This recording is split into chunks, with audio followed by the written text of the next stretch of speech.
Thanks for joining us for this video tutorial. My name is Katie King. I'm a product application specialist with Philips Healthcare and here to train you on your Spark ultrasound system. So I put together a little bit of a PowerPoint presentation as well as some quick guide cards. These are going to be attached to all the systems that you can go through everything that we've covered in this video and have it with you and available at all times. So first we're going to cover the anatomy of the systems. I'm just going to advance the slide here. This is going to be our monitor. It has an articulating arm that's going to be height adjustable, and you can have full 360 degrees of articulation. The control panel here that's going to be backlit. Then we also have a height adjustable arm here that's also going to protect the control panel when you're wheeling it down the aisles in between patients. In order to adjust the height, you're going to see a little bar on the inside here. You're going to squeeze it, and then you can pull up or go down just to adjust the height on the system. When we're looking at our transducers, if you'll look down here, we have two transducers plugged in right now. In order to remove a transducer, all you do is click to the right and then pull out the transducer. They're now pinless, so very easy to put in and out. Again, to put that transducer back in, you just push in and flip back to the left and you're all set to go. This little garage down here is a great storage area. You can put paper, printer paper, you can have things to clean the system. They also serve as a good catch for the cords so that when you're steering this bad boy, you don't have to worry about rolling over any of the cords or the power management. All right, so we are going to go over moving the system here at a later slide. Let's look at the control panel. So we're going to zoom in and kind of look at how the control panel operates. Along the top, you'll see our function controls. So anything from power to our help button, we'll go over that here in a little bit. All of the workflow controls are going to live on the left-hand side. This is going to be how we adjust our image here in the middle. And just pay attention to what's lit up. We'll talk about simplicity mode here in a little bit. But just with the TGCs over here, I'm going to have you, for the most part, just ignore those. So you won't be using those very much. We're going to go in how to make a measurement and how to collect an image, as well as how to operate the trackpad here in a little bit. But first, what's important to keep in mind is anything that is amber is active, anything that's white is available, and anything that's grayed out is not available. So that's just your rule of thumb for what is how to use the control panel. So now we're going to look at these function controls that go along the top of the screen. Of course, we have our power button. To power on, you're just going to press and hold the power key, and it's going to take about 1.5 minutes to boot up from being completely powered down. When you're ready to shut down the system, and it's a good habit to get in to shut it down at the end of every shift or at least 3 times a week, you will just hold down the power button for 2 seconds, and that will bring up a screen that says system is shutting down, and then it'll take a little bit of time to power down, and then you can unplug and move the system wherever you need to go. Next button over looks like a moon. When you press that, it's going to put you into sleep mode. So if you just press the moon, it's going to turn amber, which means it's active and the whole system is going to be put to sleep. When you press that again, it's going to take you out of sleep mode and you're ready to scan. So in between patients during the day, you're going to be able to utilize that sleep button. So you're not going to be powering down between every patient, but just at the end of the day. Next button over is going to be our battery. When it is green, it is good to go. When it turns red, we're going to need to plug in the system. And you also see that there's another icon in the bottom right of the monitor screen here that's going to tell you just about how much juice the system has. So just like a cell phone, when it's green and full, you're ready to go, and as it goes down, and it's going to turn into that red zone, you need to plug it in. As we continue across the top here, you're going to see this minus sign. This is our simplicity mode. So if you click on that simplicity mode, it's going to take some of the controls off the panel. This is going to just make it very simple for you to navigate. One thing to keep in mind, though, is if you are doing measurements and you're accessing a calc package, that under the simplicity mode, you're not going to be able to access that package. And if you wanted to do that, you would just come out of the simplicity mode and you'll be right back and ready to scan with all of your controls available. As we move across the screen here, this is our lock button. The lock button is a function that we're going to use when we're cleaning the system.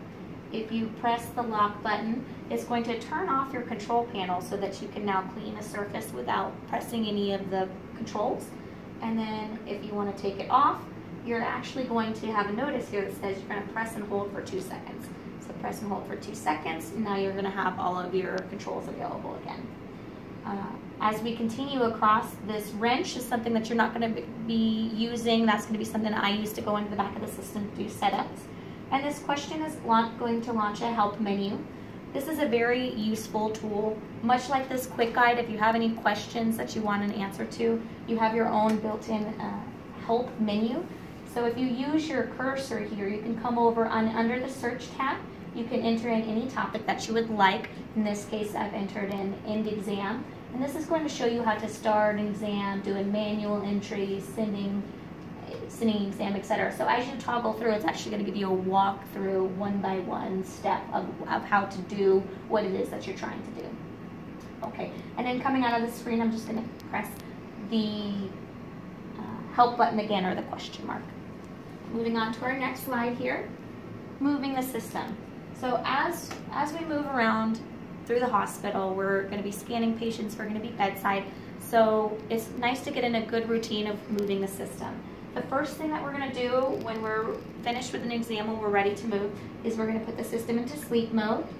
It's going to turn the system all black.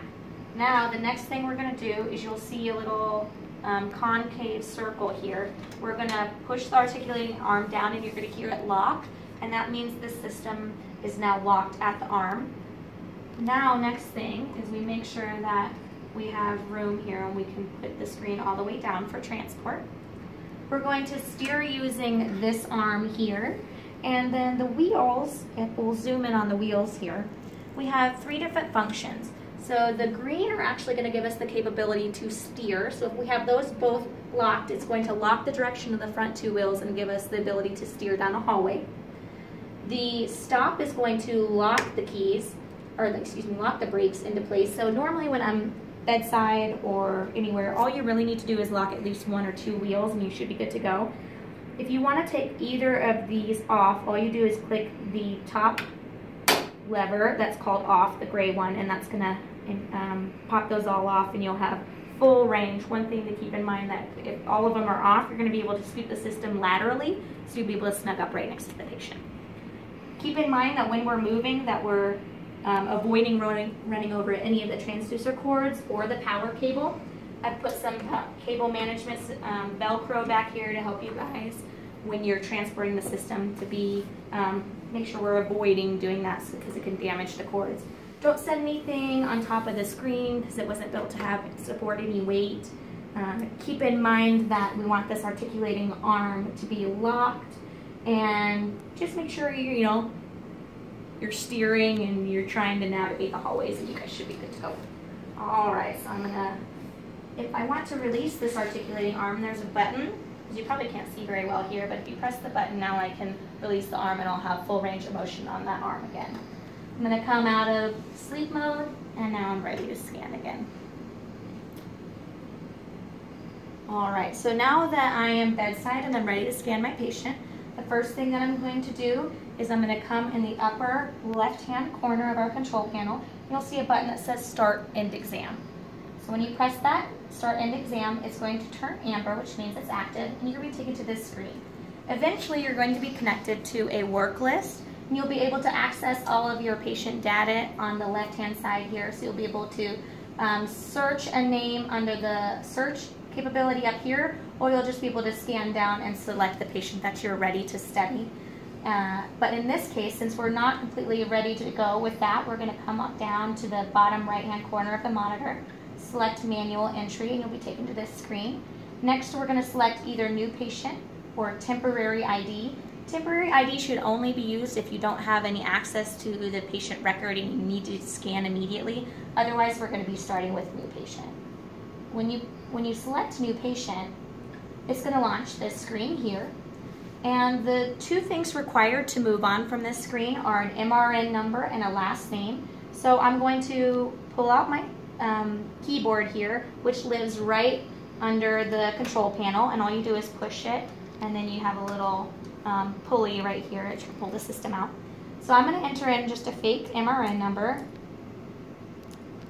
and then I'm going to tab over and enter in just a test patient here. All right, so once I have this information entered in, I can now go across the top and we're going to work our way from left to right. We're going to click on transducer next. That's going to launch this screen, which is going to give us our 2 available transducers.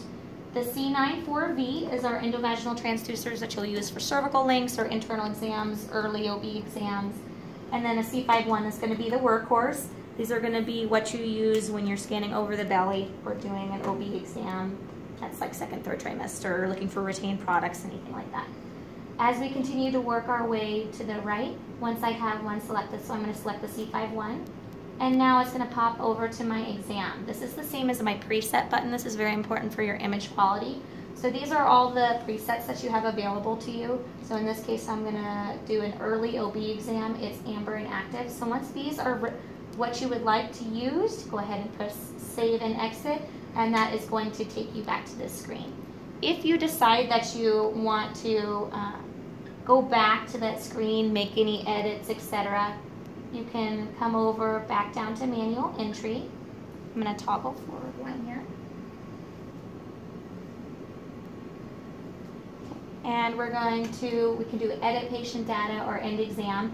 Those two capabilities are going to be available on the same screen. So if you want to use your edit patient, you can come back in and you can edit any information here. You can also go perhaps under the additional tab. That is where your information lives regarding LMP or EDC, anything that you would want to put in regard for those purposes are going to live under additional. Or if you want to change your transducer exam type, you can change them here, but I will show you how you can change them in another area as well. But once I'm in my active screen here, if I would like to change transducers without having to go back into starter and patient, that control lives on the upper left-hand side of the control panel. If you just press the transducer button, it's going to toggle between the 2 available transducers. So you're going to toggle to your the C94V, which is endovaginal, and then if you press it again, you're going to then toggle back to your C51. One thing that I always encourage people to do is that once you've input your information into the edit patient data, you're going to come to this screen and you're going to look in the upper left corner. So very important, make sure you have the right patient, because it'll happen one day. You'll select the wrong one from a work list or something, but make sure you have the right patient, the right MRN number, that you have the correct preset. In this case, when I toggled back and forth between transducers, it changed my preset. So that brings up another good point. If you'd like to change your preset under exam in the upper left of the control panel, you're going to launch that. It's going to turn amber and you're going to have this preset menu in the upper right hand corner. I'm going to go down, I'm going to select early OB, and now I have the correct preset and the correct transducer, so I'm ready to start scanning.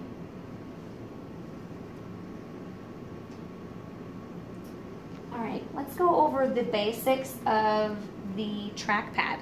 So this is going to operate much like a computer mouse.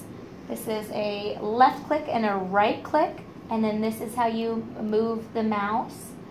And so we'll do an example here. The left control is going to be your select function, and it's going to help you complete measurements. You can also just tap on the main area here to set a caliper. I'll show you how to do that here in a second. The right control is going to open a right-click menu for you. So if you have additional options within that, just like you would on a computer mouse, that right-click is going to give you that drop-down menu. You're going to have more options. Right-click also functions that when you're doing measurements, that it'll launch you into the next measurement. So if you're interested in that, you can use that right control as well. The center control is going to toggle between this menu that lives in the middle of the monitor screen down at the bottom. So you'll see it says off and 2D size right now. So this has to do with my 2D image. If I were to be in another mode here, say I'm in a color mode, it's going to then change my menu to box position and box size. So right now, since it's amber, it's active, and box position is selected, I can move where the box is positioned on the screen. But if I want to change my box size now, I click the center button. It's going to highlight over box size, and now using my trackpad, I can change the size of the box. And then to come out of my color mode, I just select color again. So that's how the trackpad works. We'll give a demonstration here of how to do a measurement. So making a measurement here, most of the time you're going to be using your calc package because we're going to want that information to come over to the PACS to be readable in your report package. And in order to do that, I'm going to freeze on an image here. So freeze has this little snow icon. That's what you're going to do when you're ready to lock that image in. When I'm ready to make my calc or my measurement, I'm going to press the calc menu, and I have a main menu here that I have customized for the purposes of the point of care that you're going to be providing, to have cervix, crown rumpling, gestational sac, BPD, etc. So when you're ready to make one of those measurements, say I want to do a crown rumpling, I'm going to highlight over it and I'm going to press my trackpad, and now it's going to launch me into a measurement in the upper left hand corner. So when I do this now, I am going to set the caliper by either using my left click or my center trackpad. So I'm going to set it by tapping. And now as I pull over and I measure my crown rumpling, it's going to come up here. Then I have a 3.84 centimeters. It's also going to give me a reading here that says 10 weeks and 5 days. This is a great thing to hit acquire, or you can print out and it'll print out a copy for your report. So it's going to lock it into the system. You can make 3, etc. going forward when you're doing a crown rumpling. It's only going to register your last measurement on the crown rumpling. If you would like an average because you've taken more than one, you can go into your report page and it's going to show up right here as an average. So under the embryonic pole, you'll see the average is going to come up here. We only did one measurement, so of course we're going to have the same measurement here. To come out of report, I'm just going to click on report again. I like this image. We've taken a good picture. I'm going to hit unfreeze and I'm going to move on. In order to do an ellipse or an abdominal measurement, I'm going to give an example. I know we're in early OB here, but if I go back to calc and I want to do an abdominal circumference, I highlight over abdominal circumference. This is going to launch my measurement up here. And now we're going to follow where our center button dictates on the bottom of the screen. So I want to set my endpoint. So I move it to wherever I like. And then when I'm ready to move the second one, I highlight over that one and I move that one. And then I press the center button again and I stroke to the side here, and that's going to open up the ellipse to measure around an abdomen. When I like it, hit acquire, it's going to lock into the system. It's going to give us our measurement as well as a gestational age, 19 weeks, 2 days. So that's going to be great for when you're doing a report. And as you continue to do all your measurements for a biometry, BPD, head circumference, abdominal circumference, and a femur length, that'll actually give you a full weight of the fetus in grams as well as an estimated gestation for each individual parameter. So that's how you do a measurement.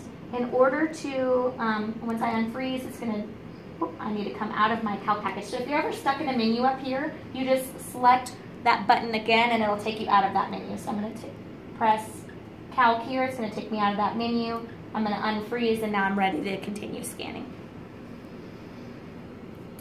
So image quality adjustments. If you are having trouble with a certain patient and you're not getting the best image that you think you should, there's a button on the control panel called frequency. It lives kind of near the bottom left of the screen, and it just says FREQ with a little triangle. And this is actually, I call it the body habitus button. So it's a really important button to remember because not everybody is the same size. So if you press frequency, you'll see in this icon in the bottom left of the screen that it's going to toggle between P, G, and R, or penetration, general, or resolution. So we have our patients that are technically challenging, our average patients, and then our petite patients that we're going to be toggling before. You might be surprised though, you might, as you're toggling through here, you might like one image better than another that you wouldn't expect. So do play with this button if you get to the point where you're struggling with an image. If you need to, on the same extent, so if I'm under my P or my penetration and I'm finding that I don't have enough information on the bottom of the screen, that's when I'm going to use these keys right here. I can move my focus to the bottom of the screen by using these up or down arrows. Focus is what is going to live right here, and we're going to want to be that at the area of where we're trying to have the bulk of our image. Our depth is going to live right next to it. Again, it's going to be adjustable by an up or down arrow. So if I'm wanting to see more, I'm going to press the arrow down, and if I'm wanting to see less, I'm going to push the arrow up. Gain is going to be your overall brightness of the screen. You won't have to use that much but you can turn up to make the screen brighter or down to make it darker. The last button that I'll mention here is our eye scan. Again, once you've toggled through your frequency options, you have a button that's called eye scan. This is going to be a one-button optimization feature. So you just click that and the computer, or I call them our little minions that live inside the system, are going to work for you to optimize that image. So don't forget your eye scan button. All right, power management. So this is a battery machine, so it's important for us to go over some power management as well. As much as you can, when you're not using the system, we're going to try to get in a habit of plugging in the system. So once you put the system to sleep and you transport it and you go over to where it's stored, you're going to go ahead and plug it in. And then when you're ready, you can take it out and take it bedside again. So get in the habit of doing that. Once it is fully charged, this system runs 2.5 hours on the battery. Again, our battery indicators live on both the control panel and the bottom right of the screen. So keep in mind that those are staying nice and green. Otherwise, when they turn red, we're going to need to plug them in. I have attached this PowerPoint to this presentation, so you'll be able to access the PowerPoint. So go ahead and read through the guidelines there, and that'll give you an idea of what we're doing as far as how much time you have left at a certain mode, etc. So you'll be getting all those details with that slide. And the last thing that we're going to go over here is the system maintenance and cleaning. So just like anything that we have in a point of care situation, we're going to want to make sure that it stays nice and clean. Again, our garage can transport those cleaning supplies, etc. But when you're cleaning the control panel, make sure that you press your lock. It's going to deactivate it, and you should be able to wipe down all the surfaces. I've listed on the PowerPoint also things that are compatible with the system for cleaning. I recommend Oxivir or Sanicloth HV or Sanicloth Plus to clean the system. They're okay for every surface except for the monitor screen. Just like your computer or your cell phone, you're going to want to clean this with a microfiber cloth or a mild soap solution, something like that. But then everything else is going to be cleaned with the wipes that are going to be on that list there. Make sure that you stay away from Sanicloth AF3 or Super Sanicloth. Those are not compatible with the system. And then just make sure that you're in the lock key so you're not activating anything. When you want to come out of lock, press and hold for 2 seconds, and it's going to give you your controls back.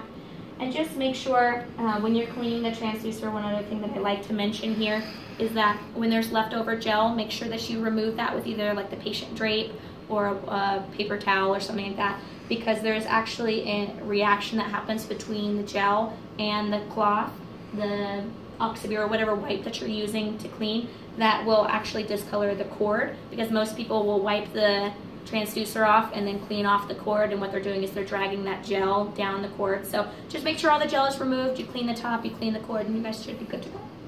I will be here on site to do some training over the next several days and down in the future, so if you have any questions, don't feel free to pop in, say hi, and pick my brain. I'll be happy to help you out. Thanks for supporting Philips, and I hope you enjoy your new ultrasound systems.